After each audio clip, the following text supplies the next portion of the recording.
Bonjour et bienvenue sur ce parcours de formation gratuit consacré à la gestion de projet proposé par Guinée Global Expertise.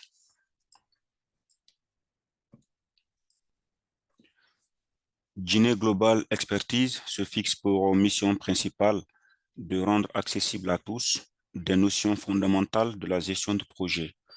Et pour cela, nous organisons des formations théoriques gratuites accessibles sur nos différentes plateformes digitales, à savoir notre chaîne YouTube et notre page Facebook.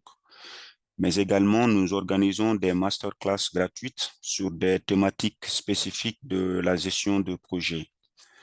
Et après, nous organisons des formations pratiques de la gestion de projet appliquées à MS Project et la conception d'outils de pilotage de projet.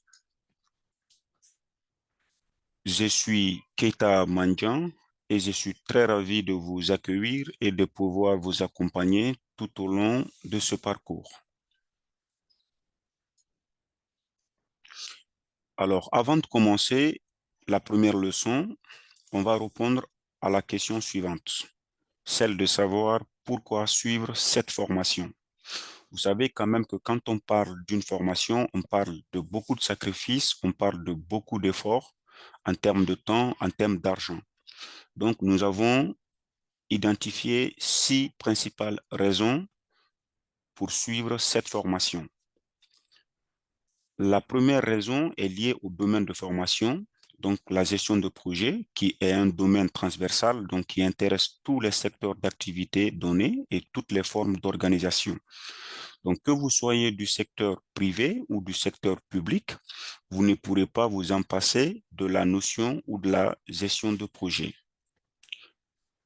La deuxième raison est que nous sommes tous, d'une manière ou d'une autre, amenés à gérer des projets, à faire partie d'une équipe de projet ou tout simplement à en être l'un des contributeurs. Donc, c'est extrêmement important. Au sein des différentes organisations, on peut initier un projet qui impacte votre domaine de compétences. Donc, on peut vous faire appel pour faire partie de l'équipe de projet, pour pouvoir apporter vos compétences techniques. Donc, il est primordial que vous ayez des notions de base sur les enjeux et la complexité derrière un projet pour comprendre comment se comporter au sein d'une équipe de projet. La troisième raison est que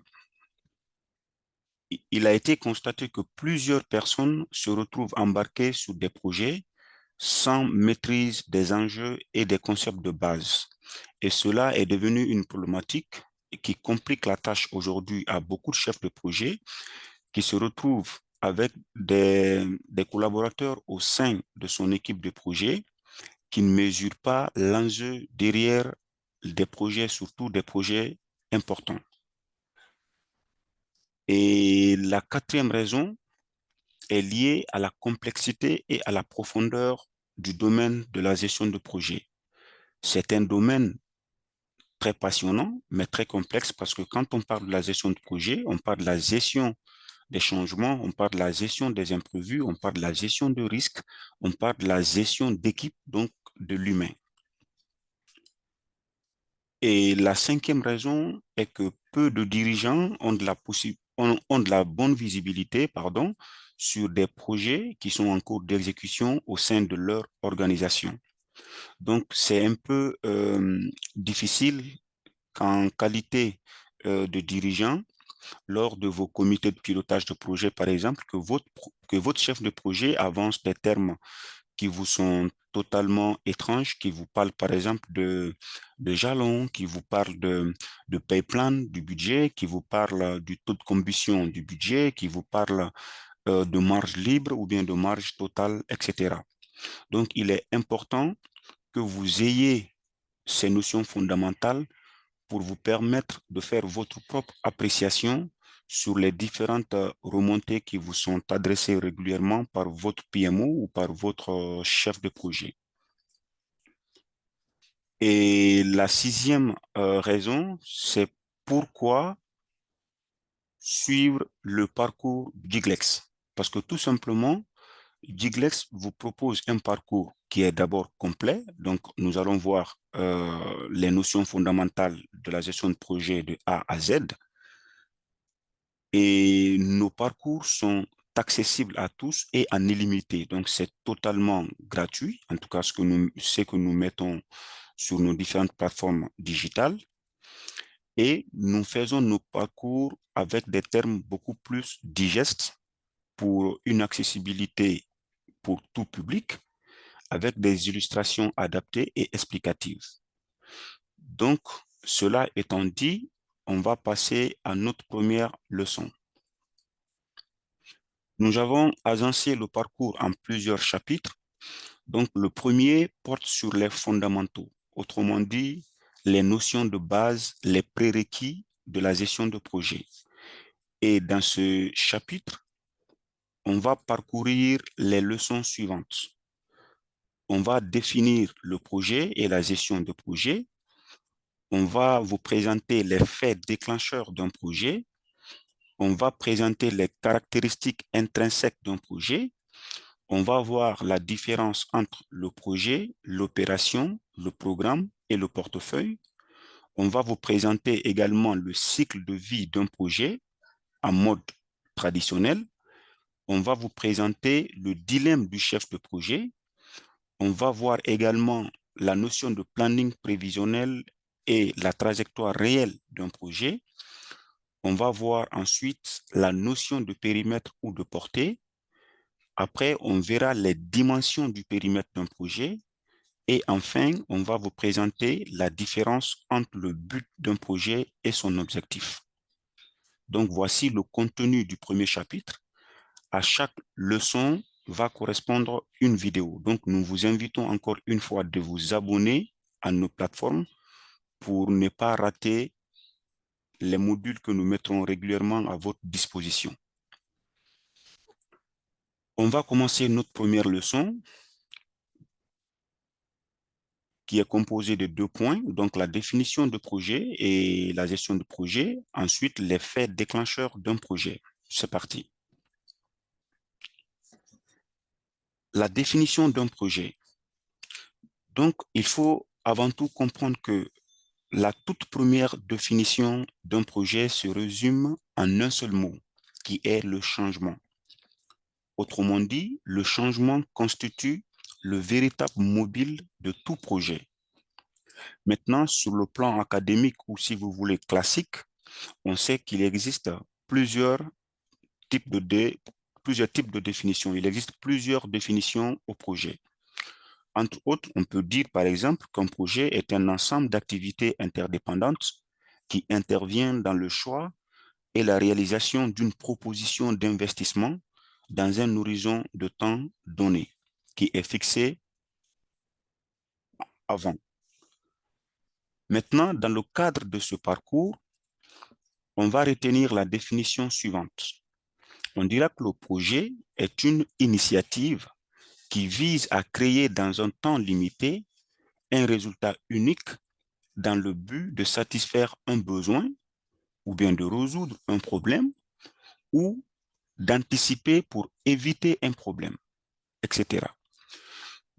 Donc, le projet est avant tout une initiative et cette initiative est temporaire, donc avec une date de début et naturellement une date de fin.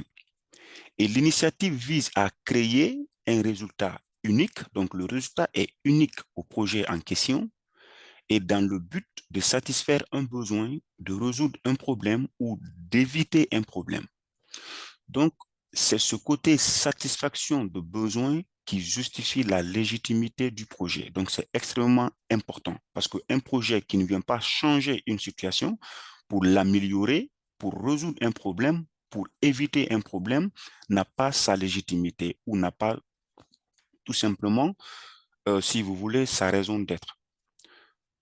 Quant à la gestion de projet, c'est un processus qui conduit du constat du besoin ou d'une nécessité à l'objet ou à la situation qui est censée satisfaire ce besoin.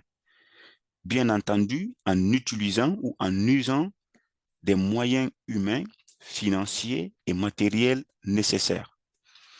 Donc, la différence fondamentale entre projet et gestion de projet est la suivante, c'est que le projet est une initiative temporaire, donc c'est l'initiative. Le projet en soi est une initiative.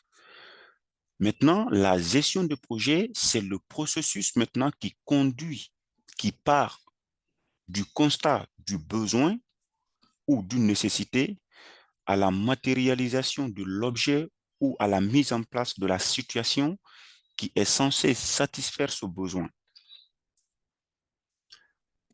Donc, le processus auquel on fait allusion, donc de la gestion de projet, englobe l'ensemble des activités en termes d'organisation, en termes de planification, en termes de contrôle, en termes de coordination et de pilotage nécessaires à la réalisation du projet. Donc, quand vous parlez de la gestion de projet, vous parlez de ce processus qui englobe toutes les activités d'organisation, de planification, de contrôle, de coordination et de pilotage.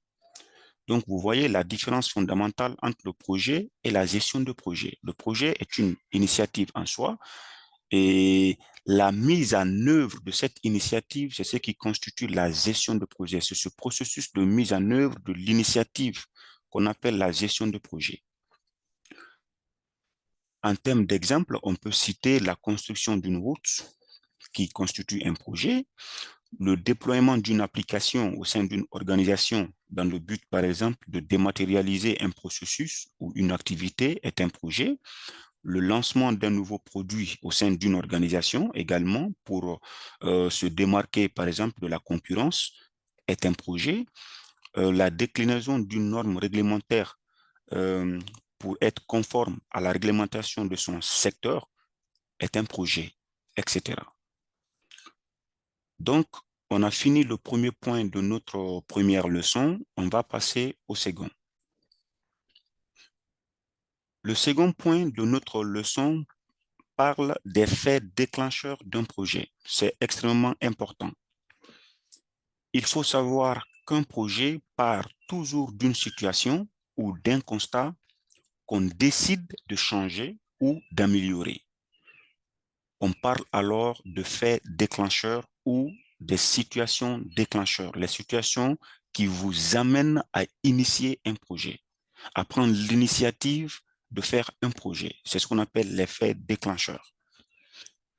On va citer quelques-unes de ces situations, donc les situations principales, les situations qui sont fréquemment rencontrées au niveau individuel ou au niveau organisationnel. Si vous vous retrouvez en face de l'une ou plusieurs de ces situations, dites-vous que vous êtes devant un fait déclencheur d'un projet. Donc, une situation d'inconfort, une situation d'insatisfaction, une situation problématique, une situation d'obsolescence, parlant de vos outils de travail ou de production, une situation d'opportunité de marché, ou tout simplement, et surtout d'ailleurs, une situation de non-conformité juridique et réglementaire. Ça, par exemple, ce sont des situations qui n'attendent pas. Donc, ce sont des projets prioritaires, P0. Et dans ce cas, qu'est-ce qu'il faut faire? À partir du constat de l'une de ces situations ou de plusieurs de ces situations, vous décidez tout simplement d'initier un projet pour remédier.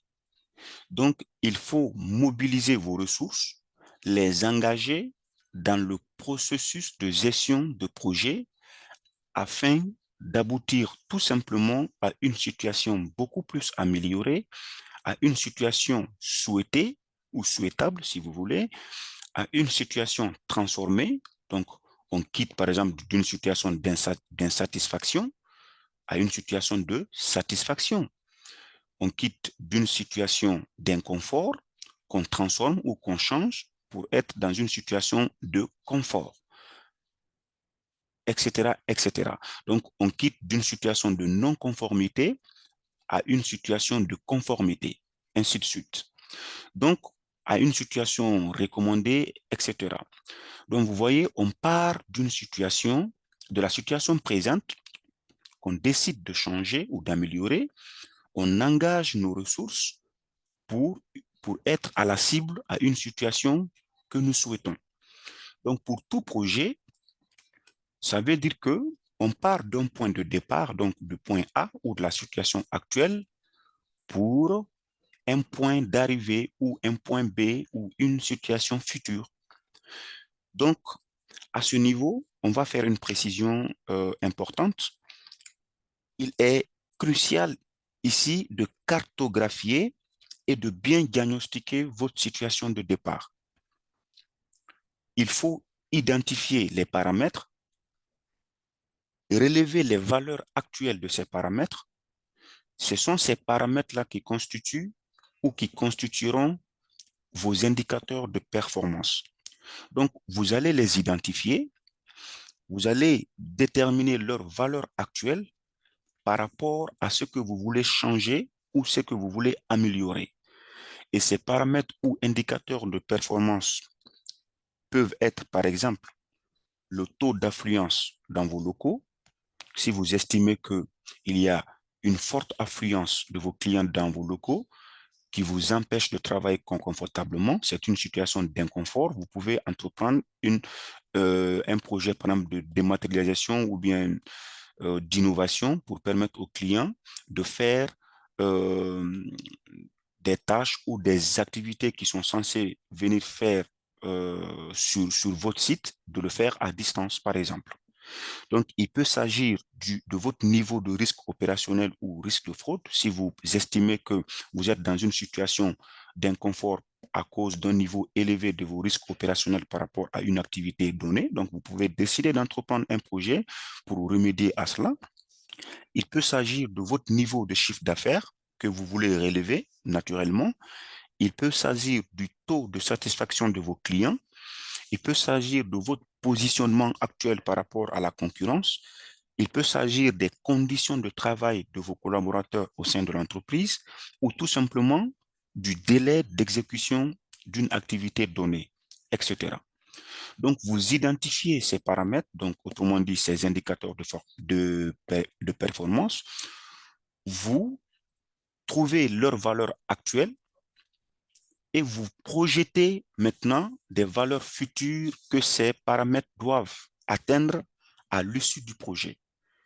Donc, c'est la différence entre les valeurs futures que vous projetez après le projet et les valeurs actuelles de ces indicateurs qui représentent la valeur ajoutée que le projet va apporter. Donc, quand on parle de valeur ajoutée d'un projet, c'est à partir de ce moment-là. Donc, on identifie nos indicateurs de performance avec leur valeur actuelle et puis on se projette, on dit, après la mise en œuvre du projet, on veut que, par exemple, tout simplement, le délai d'exécution d'une tâche passe, par exemple, de 2 jours à 1 heure de temps. Donc, c'est extrêmement important parce que ce sont ces indicateurs de performance qui constituent la base de contrôle de l'efficacité de votre projet. On prend un exemple simple par rapport au délai d'exécution d'une tâche, par exemple, dans une entreprise. On va illustrer avec une entreprise Balato Service, par exemple, qui, en son sein, a une activité pour laquelle les employés font 2 jours pour l'exécuter. Donc, 2 jours, c'est beaucoup plus pour exécuter quand même une seule activité. Ça prend du temps, ça prend de l'énergie, ça prend la force de travail, avec tous les risques de se tromper. Parce que s'il faut passer 2 jours pour faire une même activité, on peut facilement se tromper et c'est un risque opérationnel élevé. Donc, cette entreprise peut décider d'entreprendre un projet d'automatisation ou de dématérialisation de cette activité. Donc, avec la situation de départ, la valeur de l'indicateur délai d'exécution de cette activité, c'est 2 jours par employé. Maintenant, à l'issue du projet d'automatisation, on se projette, on se dit, après le projet, on veut que l'activité soit réalisée en 1 heure de temps. Vous voyez? Donc, la différence entre 2 jours et 1 heure de temps va représenter la valeur ajoutée de ce projet pour cette activité donnée. C'est extrêmement important.